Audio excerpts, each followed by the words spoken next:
Welcome to Southern Sound, where we delve into the stories of rock legends. Today, we spotlight John Fogerty, the distinctive voice and songwriter behind Creedence Clearwater Revival, whose music became the soundtrack of a generation. John Cameron Fogerty was born on May 28, 1945, in Berkeley, California.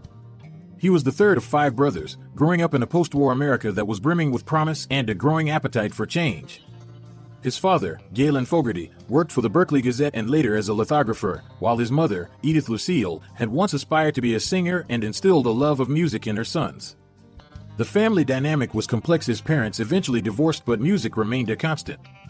From a young age, John displayed a fascination with rhythm, melody, and sound.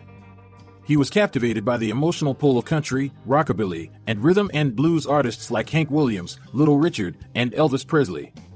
When he was just in the fourth grade, he first picked up a guitar. That seemingly small moment would prove to be the ignition for a lifelong career that would define American rock music for decades.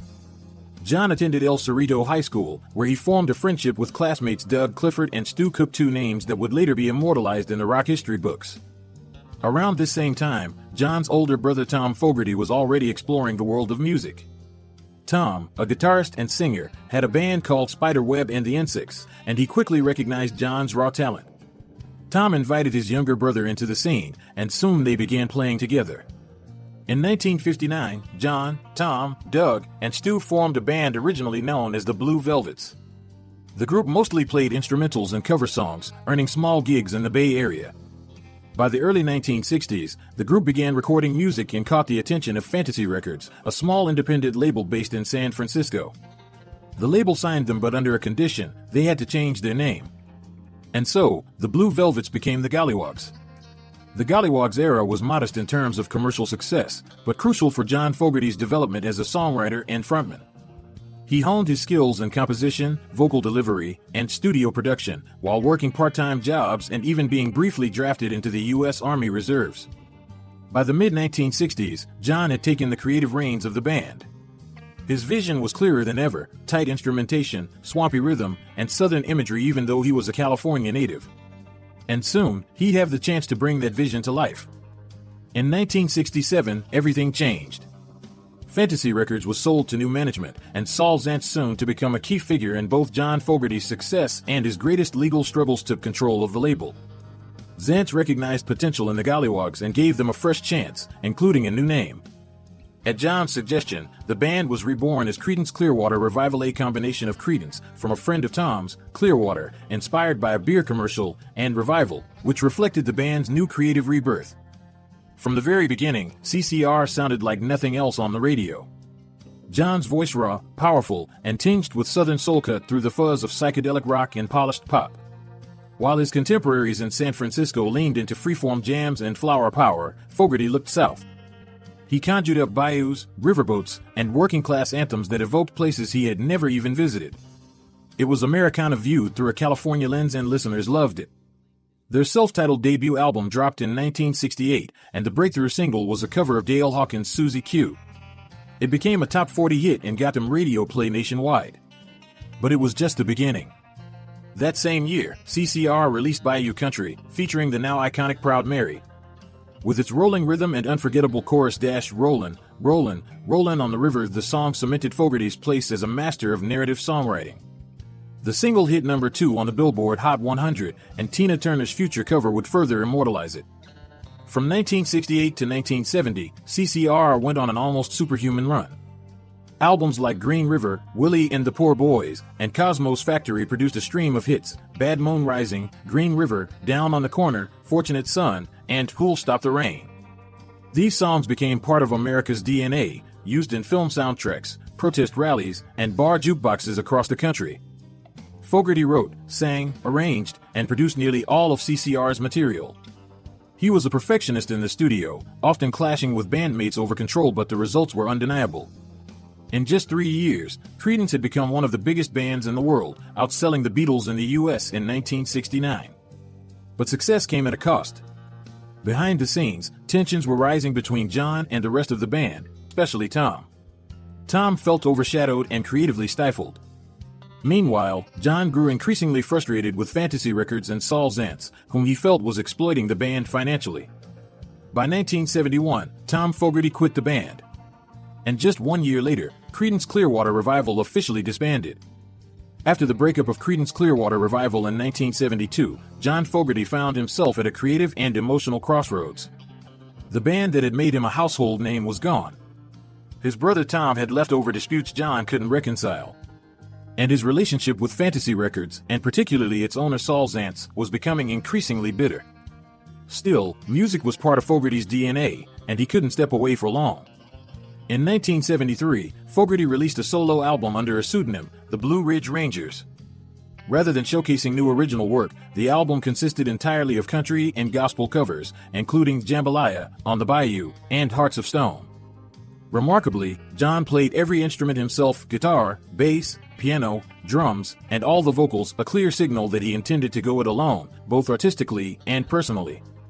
The album performed modestly, but John wasn't done yet.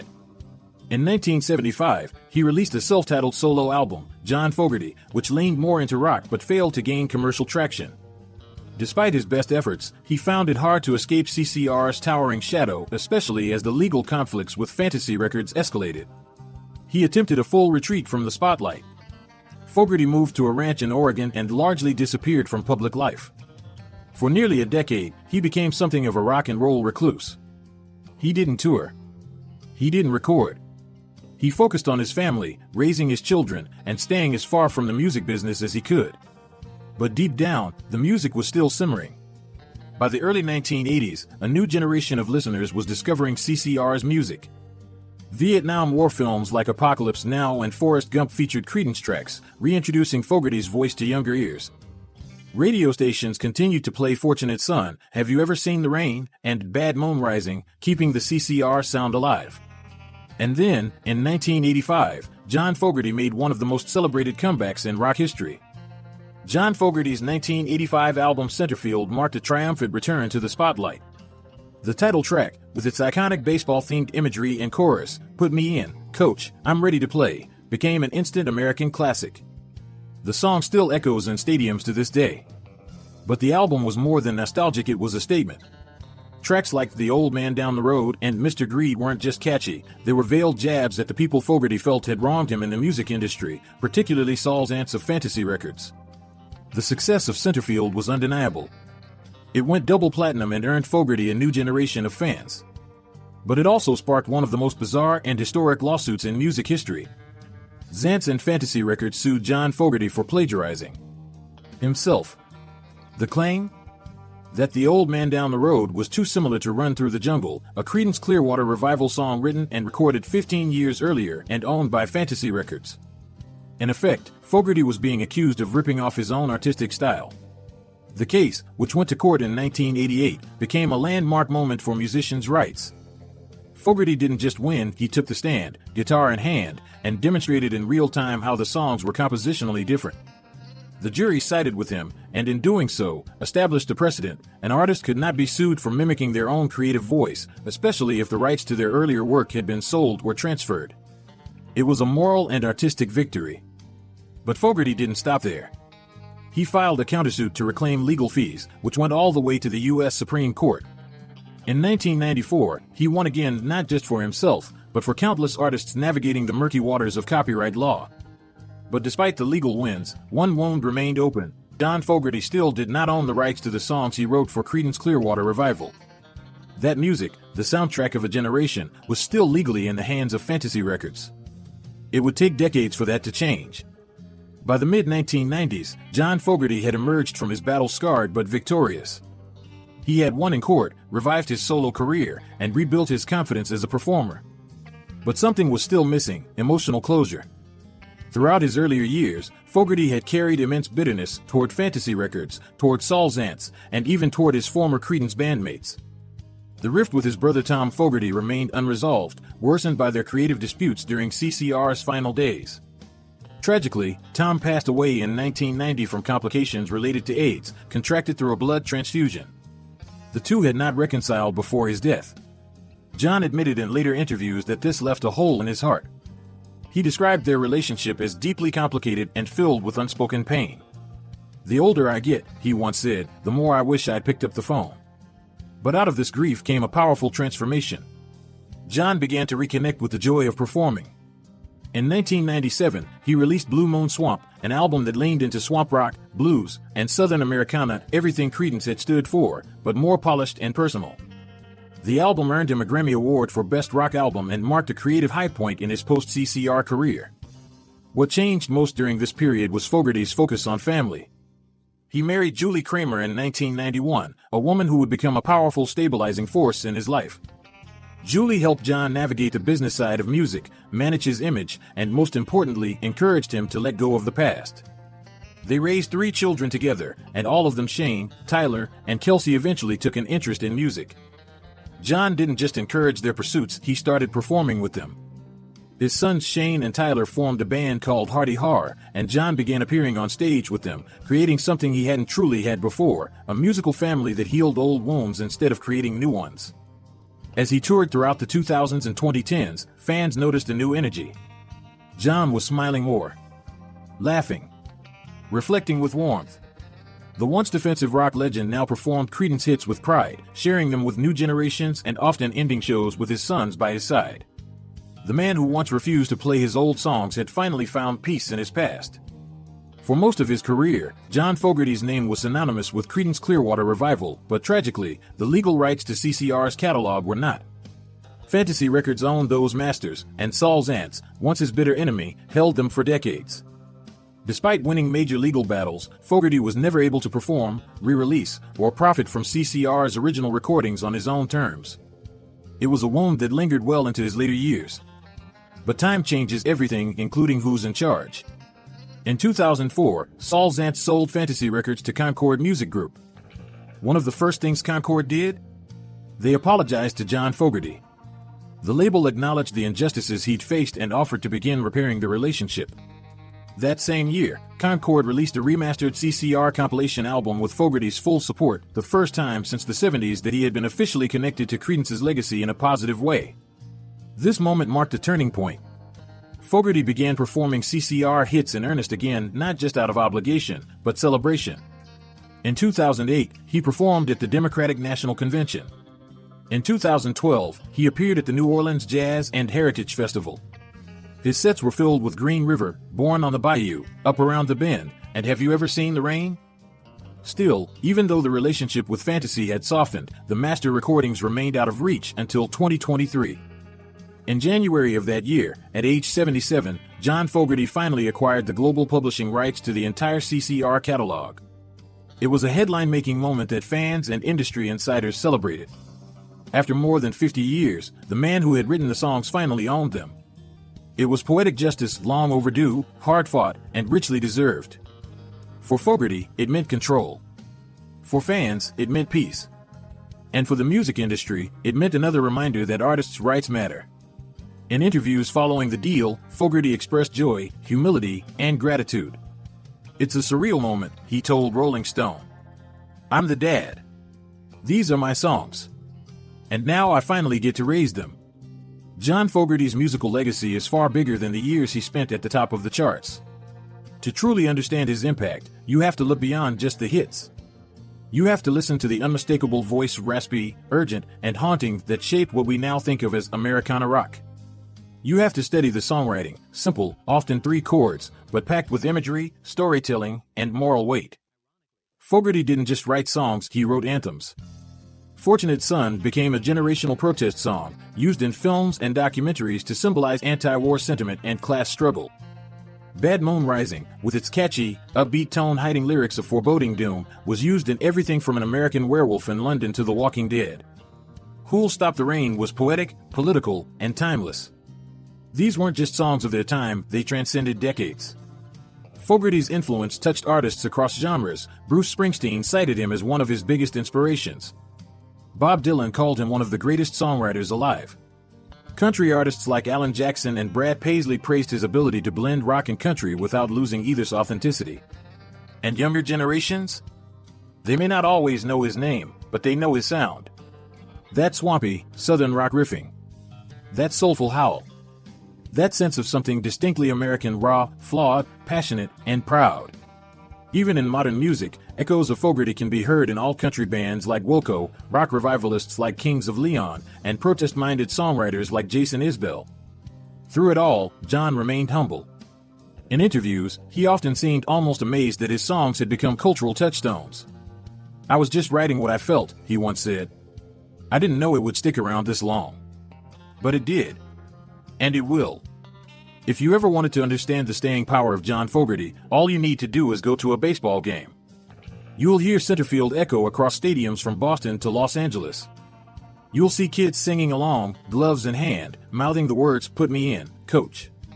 It's a ritual now. A national tradition. And it's all because of one man's love for America's pastime and his ability to turn feeling into music. Fogerty's later years haven't been quiet, they've been celebratory. Since 2010, he's performed around the world, often accompanied by his sons. The family band setup has given his shows a new energy, not just nostalgia, but continuity. It's as if he's handing the baton forward in real time, on stage, under lights, guitar slung over shoulder. He's collaborated with a wide range of artists in recent years, from Foo Fighters to Keith Urban, from Billy Gibbons of ZZ Top to Brad Paisley. In 2020, during the COVID-19 pandemic, Fogerty released a quarantine version of "Have You Ever Seen the Rain" performed with his kids in their backyard. It went viral, a moment of unity and warmth during a dark time. He also published a memoir, Fortunate Son, My Life, My Music, in 2015, offering fans a deeper look at the battles he fought, not just with contracts and critics, but with self-doubt, grief, and regret. It became a bestseller and added another dimension to his legacy, that of a survivor, a fighter, and ultimately a family man. And as the years go on, one thing has become clear: John Fogerty never stopped rolling. Whether it's a solo acoustic session in a studio, a roaring stadium packed with fans, or a quiet night jamming with his sons, the man who once sang of bayous and backroads is still making music that matters. He's collaborated with a wide range of artists in recent years, from Foo Fighters to Keith Urban, from Billy Gibbons of ZZ Top to Brad Paisley. In 2020, during the COVID-19 pandemic, Fogerty released a quarantine version of "Have You Ever Seen the Rain" performed with his kids in their backyard. It went viral, a moment of unity and warmth during a dark time.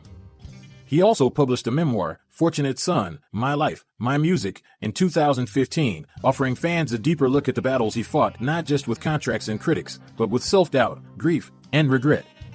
It became a bestseller and added another dimension to his legacy, that of a survivor, a fighter, and ultimately a family man. And as the years go on, one thing has become clear: John Fogerty never stopped rolling.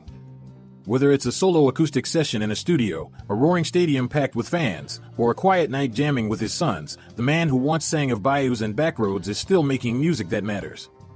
Today, John Fogerty is not just a rock legend, he's a living monument to perseverance, authenticity, and the enduring power of music. You hear him in the growl of country rock, in the storytelling of Americana, and every raspy-voiced artist who dares to blend grit with grace. You hear him at baseball games, in movie soundtracks, on classic rock radio, and in backyard barbecues. He's part of the fabric now. For the 50-plus audience, those who remember the first time Green River hit the radio, or who watched Fogerty's battles unfold over the decades, his story feels especially personal. It's not just nostalgia. It's validation. It's a reminder that talent can be buried but never erased. That truth can outlast control. That music, when it comes from the heart, never expires. John Fogerty's voice has always sounded older than his years, rugged, lived in, honest. And now that he's in his late 70s, it fits him more than ever. Not because he's faded, but because he's finally caught up to the weight of everything he's carried. His concerts still sell out. His family band plays on. His songs are still relevant. And after more than 50 years, he finally owns every note he wrote. He is, and always will be, the sound of the working man. The storyteller of swamps he never walked through, but somehow made us all feel like we had. And maybe that's the greatest magic of all. John Fogerty didn't just make music. He made moments. Songs that stuck with you, fought for you, and stayed with you through it all. If you grew up on Creedence, if you ever belted out Bad Moon Rising on a summer night, then you already know. This music isn't old, it's eternal. Thanks for watching Southern Sound. If this story brought back memories, hit like, share it with someone who grew up on the same soundtrack, and let us know in the comments, what's your favorite John Fogerty moment?